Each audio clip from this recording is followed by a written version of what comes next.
మన కుటుంబంలో ఎంతమంది అయితే గుణాలతో ఉంటారో వాళ్ళందరూ మన వెంట్రుకలు ఎన్ని ఉన్నాయో అంతమంది ఉంటారు ఒక స్త్రీ కుటుంబంలో. వాళ్ళందరినీ కూడా ఒక అందమైన జడలాగా అల్లి ఈ భారతదేశానికి చూపిస్తానని చెప్పడమే ఈ జడ యొక్క గొప్పతనం. ఇవన్నీ మన ధర్మంలో భాగమే. ఇవన్నీ తెలుసుకునే ప్రయత్నం చేయండి.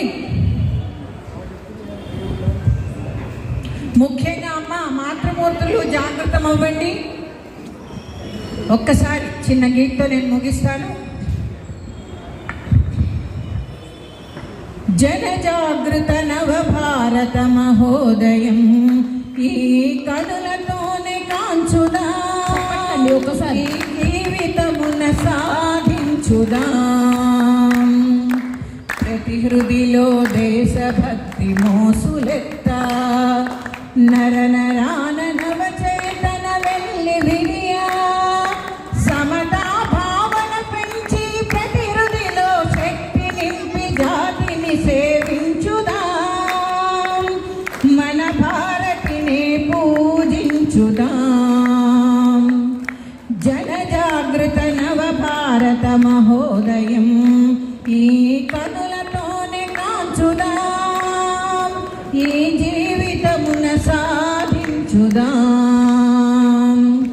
నలుదిక్కుల ప్రమాదాలు పెచ్చు పెరిగి అదను చూచి కాటువేయ చూస్తున్నవి.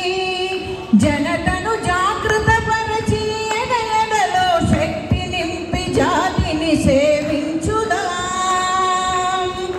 మన భారతిని పూజించుదా.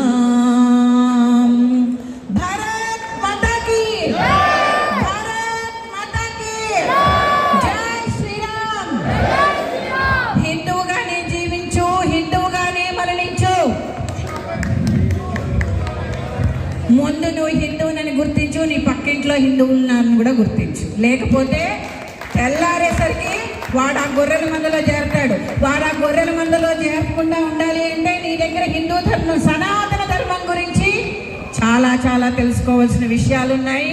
మాతృమూర్తులు జాగృతం అవ్వండి. జై హింద్. Thank you.